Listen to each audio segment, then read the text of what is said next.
Sir, a second nerf has hit the Kyle. Jokes aside, here's what changed. Magnetic force is very easy to generate now, and Kyle feels overall better. The old build I suggested is actually still good.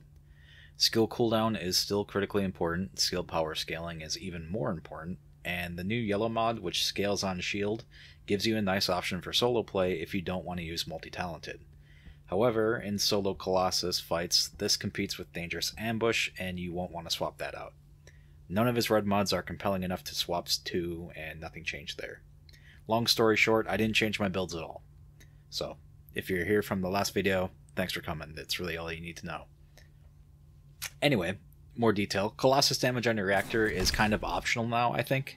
I can kill Pyromaniac and 2 thrusters with or without it, so I don't think you need to bother stressing about having it on your build. And I thought I would make this video to address the new changes, but it seems like you really can get away with the old same setup and perform great. Secret Garden is still your gun that you hold in your hand, nothing changed fundamentally, but you barely use it to generate magnetic force now. Instead, you just focus on keeping your pest control stacks up. The biggest change is with Repulsion Dash, or Shoulder Tackle. This button now credits you with 25% of your maximum shield as magnetic force. In other words, it gives you 1/8 of your magnetic force bar. Similar to how you use Secret Garden for dimension skills, now you just get it for free 100% of the time with your Shoulder Tackle. This is a huge buff. This helps Kyle tremendously feel useful before you have 5 copies of Secret Garden.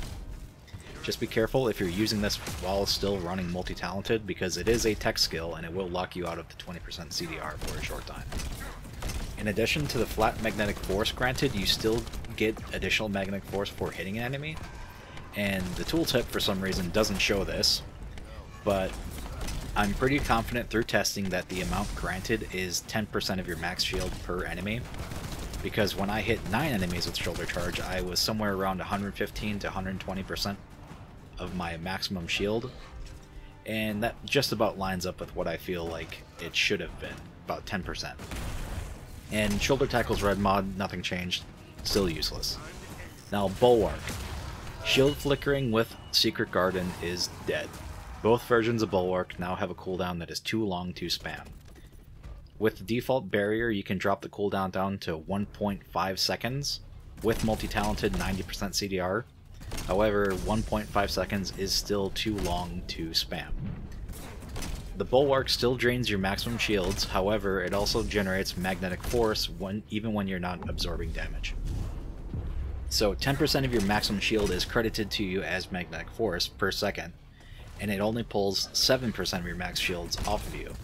If you can outpace the drain, this is a magnetic force battery. If your shield recovery is high, for example if you're using the new Biosync Shield mod, this converts HP drops into shield.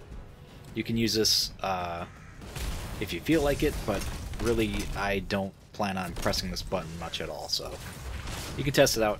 I didn't. Holding down Bulwark now instead of flickering it is a valid option for generating magnetic force if you have nothing better to do. With the changes to Shoulder Tackle, this is sort of a nothing. Could be worse. Now Magnetic Spurt. Magnetic Spurt's cooldown went way up as well. Using it to generate magnetic force with Secret Garden is no longer worth it. There's a possibility upon pressing Magnetic Spurt that you immediately lose 8% of your available magnetic force because of its cost per second going up. And if your Secret Garden doesn't proc at the same time, that is a net negative, so it's a coin flip. In addition, leaving Magnetic Spurt activated now aggressively drains your magnetic force. All that aside, though, the button is still more useful. It has increased base range, and the shield recovery effect now applies to yourself, which is huge. You get 30% of your maximum shields upon letting Magnetic Spurt go. Going all in on shields on Kyle is no longer a terrible idea, but the overwhelming shield is still a trap. You need more than one health to allow your passive to work. And speaking of the passive, Experienced Technician had its cooldown reduced by half, and its shield and magnetic force recovery also reduced by half. Previously, you could only get this down to about 30 seconds if you popped your shields under multi-talented. Now, even if you aren't using multi-talented, that's either a 28 or 15-second cooldown, which is great. More opportunities to cash in your passive and less emphasis on staying 90% CDR is a big quality of life buff in my opinion. And the last big buff we have to talk about is thrusters. Default thrusters had its cooldown doubled, but its potential damage is almost triple, and you heard that correctly. Old thrusters had a 60-second cooldown and 11,207% skill power modifier with 7,809 magnetic force consumed. New thrusters is 120 seconds, but 26,980 skill power modifier with 12,861 magnetic force consumed multiplier. This is a 2.4 and a 1.6 multiplier, respectively. If that was enough, they also granted Kyle immunity to all knockback and knockdown effects during the use, but I believe you might still be able to be frozen, so it's probably worthwhile to put on your frostbite immunity.